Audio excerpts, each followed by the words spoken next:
Hey guys, today quick word from the Lord, from the Holy Spirit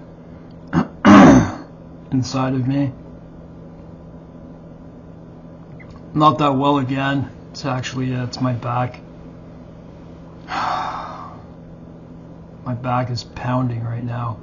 I have an interesting thing. It's quite short, and then after that, I'm gonna say some things that I didn't say yesterday, but this time I'm gonna get to this first.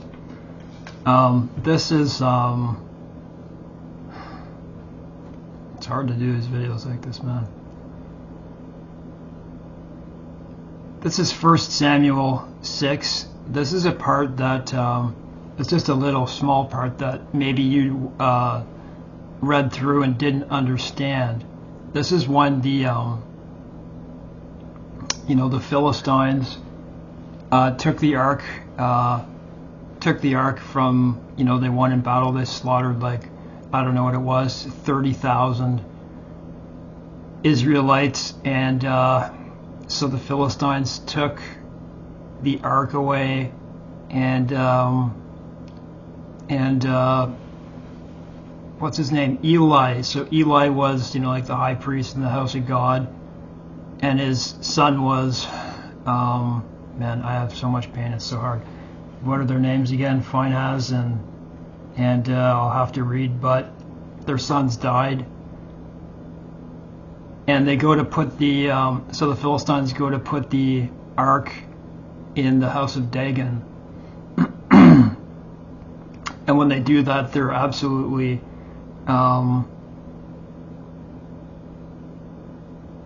cursed. Man, you know how hard this video is doing this? My back is messed up. I have to get an MRI. I'm going to read this, and I'm going to do some exegesis to this. I thought you might find this interesting.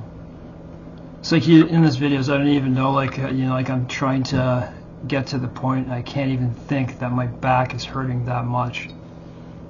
When I make these, I don't want to talk about it. I don't want to talk about my pain, my back, but when it's just absolutely...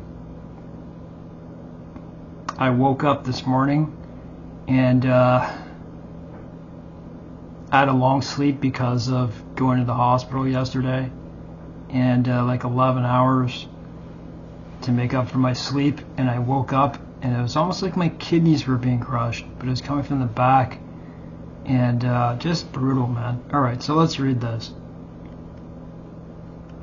Sorry, like I want to make very clear messages in my videos, but sometimes I can't.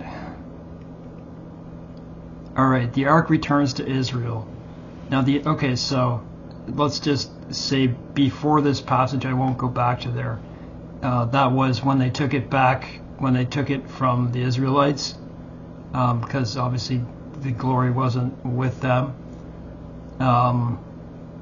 The Philistines took it. Remember, the Philistines heard when they fought the Israelites and they beat the Israelites, but then they inquired to the elders why they weren't winning, so they decided to bring the ark, and when they did that, the Israelites became scared and said, "What's this cry in their camp?" And they thought, "Oh no, it's the ark of the Lord. We've never been against this before.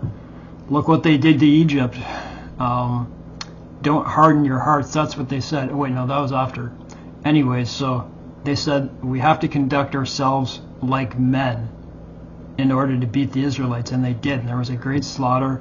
They took the ark and they put it in their house, the house of Dagon, or Dagon. And when they did that, the next day, their statue or whatever had fallen down on its face. They put it back up.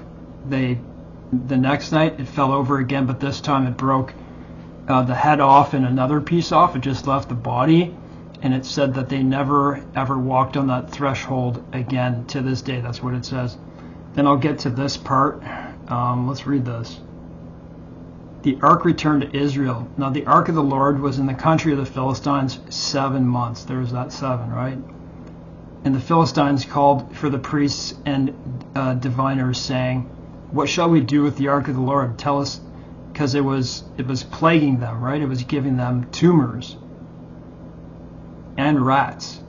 Tell us how we should send it to its place. It doesn't specifically say rats, but it says later that that was one of the plagues. Maybe I'll come across that.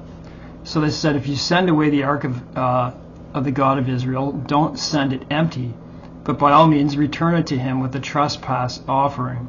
Then you'll be healed, and it will be known to you why his hand is not removed from you. Don't worry, I'm going to come up on the part where I didn't understand. Then they said to him, "What's a trespass offering, which we shall return to him?" They answered, 5 golden tumors and 5 golden rats, according to the number of the lords of the Philistines. For the same plague was on all of you and your lords. Therefore you shall make images of your tumors, images of your rats that ravage the land, and you shall give glory to the God of Israel. Perhaps he will lighten his hand from you, from your gods in your land. Why then should you harden your hearts, as the Egyptians and Pharaoh hardened their hearts? When he did mighty things among them, did they not let the people go, that they might depart? Now therefore make a new cart, so here it is. Give me a sec.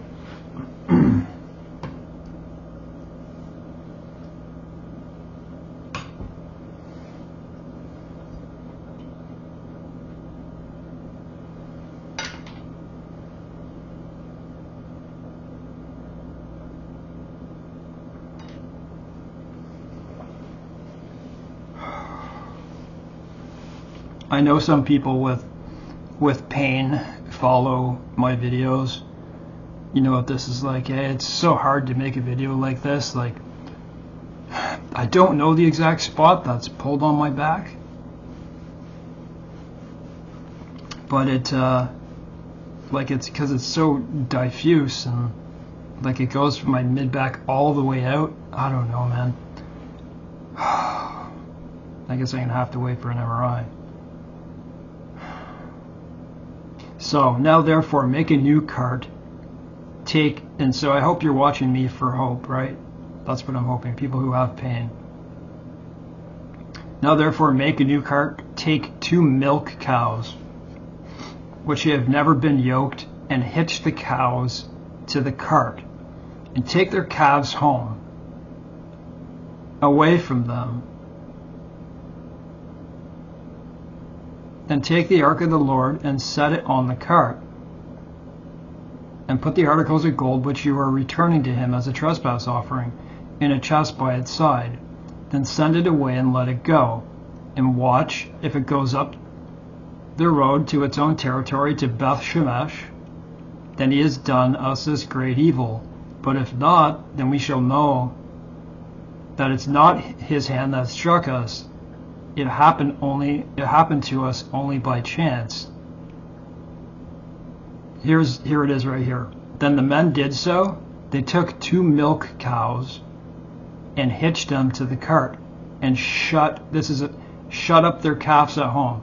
So, I mean, you may understand that, but I kind of didn't. I wanted to know why. Why did they shut up their calves at home? And they set the ark of the Lord on the cart, and the chest with the gold, rats and images and their tumors. Then the cows headed straight for the road to Beth Shemesh, and went along the highway, lowing as they went, and didn't turn aside to the right hand or the left. And the lords of the Philistines went after them to the border of Beth Shemesh. Now the people of Beth Shemesh were reaping their wheat harvest in the valley, and they lifted their eyes and saw the ark and rejoiced to see it. Then the cart came into the field of Joshua at Beth Shemesh, and stood there. A large stone was there. So they split the wood of the cart and offered the cows as a burnt offering to the Lord. The Levites took down the ark, the Lord, the chest was in it, in which were the articles of gold, put them on the large stone. Then the men of Beth Shemesh offered burnt offerings to the Lord, and made sacrifices the same day to the Lord. So when the 5 lords of the Philistines had seen it, they returned to Ekron the same day. And so it goes on later to say that, the people of Beth-Shemesh looked inside the ark, and they were struck. 50,070 people debate whether it's really 70 and not 50,000, but it says that, so I have to believe that, because they say that there's not that many in Beth-Shemesh. So then the men did so. They took 2 milk cows and hitched them to the cart and shut up their calves at home. So what does that mean? What does this all mean? Why does that matter? See if I still have this up.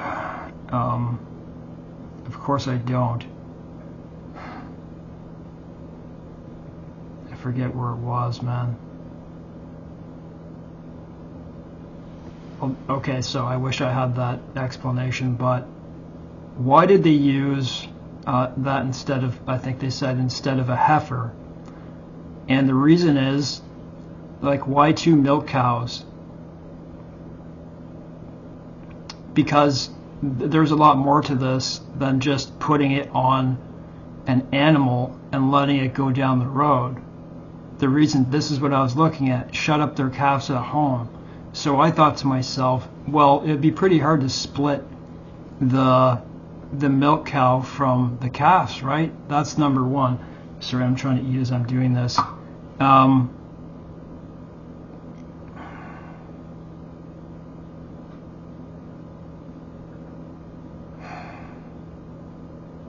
But there's more to it.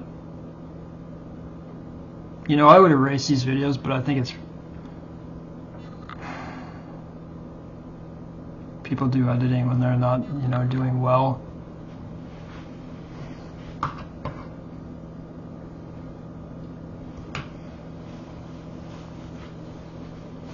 There are certain types of pain that they're so intense that you can't think. You know what you mean to say, but it's just, you know, either throbbing, aching, burning so much that, you know, what happens with one of my it's a progressive disease called adhesive arachnoiditis in my legs. It's like scar inflammation in your spine.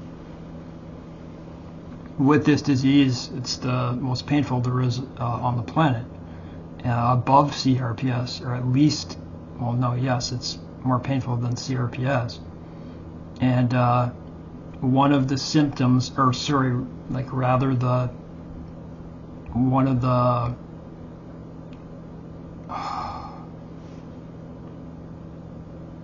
things that happens, see, you even lose your language, and this is what's happening to me. This is what I'm trying to explain. What happens is, it's not a symptom, it's rather like a sign. It's not a symptom, is dementia. If your pain is so bad that you can barely think, it resembles dementia. That's what's happening to me in this video. I'm not saying it's dementia, but if people's bad, you know, there's people on this earth that have pain as bad as terminal cancer, right? And when you have terminal cancer and that type of pain, that's virtually what happens to you. So bad you can't think. This is just part of my channel. This is just part of my channel. This is the things I go through. So I can't even talk about the other stuff I wanted to talk about. I'm not even going to do it. They took, okay, so shut up their calves at home. So that's number one. So there would be quite a bit of anxiety between the mother, right, the mother cow, and the calves. And so I had to look at what it meant, and what it means is when the Philistines asked their diviners and their priests why to do that, what it doesn't tell you in here what the exegesis of this is that the reason that they chose that over a heifer, right? The heifer is like, if they chose anything else, like without, you know, something so tied together like a mother and its calf, when you separate a mother and its calf, there is great anxiety, right? That it would probably be fighting. It would you know, it would be, I don't know if you'd say like really, it would be like a mother, right? That the whole point of using that was a test. It was a test in itself, because if it's from God, they're believing, the Philistine diviners and priests, that if it really is the Ark of God and it's us that's causing the problem, that's it. That when you